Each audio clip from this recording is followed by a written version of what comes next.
Students, in this video, I'm going to walk you through on how to install Python. So these are the steps I'm going to be following. And let's start with the first one. First, you want to go to this website, this python.org.downloads. Just copy and paste this link, and that's going to take you to the website, and which is right here. Okay, so once you come across this website, this you on the top, you'll see the latest Python version, which is right here.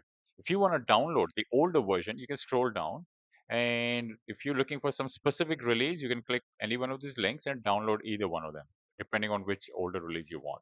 All right, for this one, I'm going to be downloading the latest version.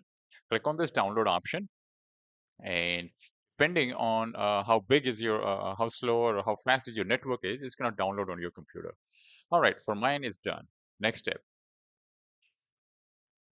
you want to execute that file. Okay, so come over here, go to your download directory, and oh, there it is, and there you go. Just click on that, and now it's going to ask you a series of questions. Let me minimize the screen. All right. So in my case, I already have downloaded. So this is the option I'm getting. But in your case, if you this is the first time you're downloading, you're gonna get this option. Install Python. This is the older version that I downloaded a while back. So it's gonna ask you install Python, and then you want to make sure that you select add Python exe to path. So make sure this is selected. Okay. By default, it is not selected. And then after that, click on install now. And then you will receive a message. Do you want this app to make changes to your device? Answer is yes. You will get that message. So make sure you click on yes. All right.